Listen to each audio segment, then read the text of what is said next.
with Dean Milosevic, coach of Murwillumbah. Mate, 1-1 draw today.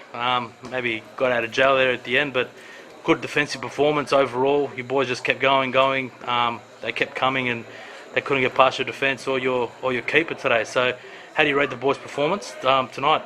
Performance by our lads was fantastic, mate. I mean, the defensive side of things was great. I mean, the out of playing of the ball and getting at the feet wasn't so good tonight, you know. And we had a couple of changes in the mix tonight too as well. So, look, it argues well for the season ahead. We've still got a couple more players that come back in, but overall, I'm quite happy with the performance tonight, mate. Well, we just got to get back on the track and just start training harder and make sure we do the right things on the park and not give the ball. We turned over a lot of ball in the first half, mate, especially. You know, the second half, we just had to get back and defend in numbers, and we did that, mate. And you know, we just got to get out there and try and score some goals too as well. Again, mate, just get back on the track and do some work down there on Thursday, back down here, and we'll just get the boys down there working hard together, mate. You know, and look, at the end of the day, that's what Murwillumbah's all about, mate. They're hard workers. They want to get stuck in. They want to win games. And they want to go and have a good time afterwards, mate. That's the way it is. Just on here with Dave Benigno, coach of Surface. Mate, 1-1 draw. It's always difficult to come to Murwillumbah. Doesn't matter when it is, and especially midweek. It's never an easy game.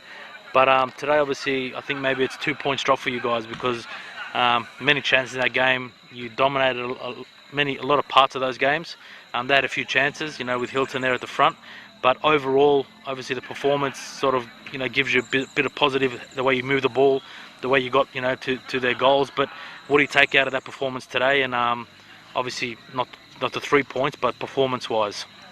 Look, performance-wise, Alan, you know, as a coach, you start to dissect your team and you dissect the game. And I just told the boys then at the end of the game speech, I said that the way that we're moving the ball around from the back and through the middle of the park is very clean, and we can get ourselves out of trouble and get ourselves out of holes with, you know, the talented clientele we have, and take nothing away from Birch or Tommaso, because, you know, Birch proved it quite fit to put 4 nice goals away against the Knights in the FFA Cup. But, you know, was tonight one of those games that no matter what we did, the ball wasn't going to go in the back of the net. It sort of felt like that. 2 crossbars from 25 yards out, as the highlights may show, and then Wado towards the end there finding inside post, and Simone blasting it from the penalty spot straight at the keeper, and the keeper turned into liquid man and decided to jump up and save a double quite good, so credit to him. But look, I'm disappointed, mate, to drop 3 points when I thought I probably deserved to win the game, but taking nothing away from Murwillumbah.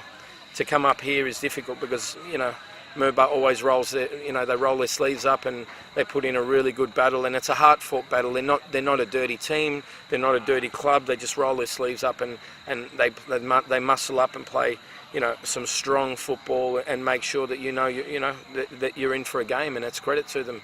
You know, they battled and scrapped for the 90 minutes, and I thought we ran over the top of them, but it wasn't to be. That's right. Look, I just told them then as a coach, and it's certainly not dropping threats on players or, you know, questioning people's integrity for positions. It's difficult. You look at, as I said a moment ago, you look at Birchie, who puts 4 goals away, but I've got to affect things now, and to have the depth that I've got. Does Lyndon start? Does he come off the bench next week? It's looking likely, because I know that, you know, given half the chance, he could have been that difference to put the ball in the back of the net. But in saying that, he could have possibly had 6 or 7 shots and not put any away. So I don't have that crystal ball, but, you know, I will do things to affect it, and hopefully I can get the results. We've got a big game coming up against Broady, and, you know, that'll be one that I really need to pull 3 points out of if we're in contention for wanting to make the top 4 this season. Look, I don't really think I have to do anything more than what I've already done. The football and the brand of football that we're playing, the boys are enjoying my coaching. I'm enjoying coaching them. They're moving the ball around, you know, like a fairly well orchestrated squad. Not to think that we're Broady's bogey team, but to beat them 2 out of 3 last year definitely must be sitting heavy on them. I know they've got some new clientele. Whether they're better players or not, it doesn't matter. At the end of the day, I say it quite openly, it's 11 v 11, and, you know, we'll leave nothing in the dressing room. I'll throw the kitchen sink at them and hope to get the result. And however we got to do that, tactically or not, mate, we'll do the best we possibly can.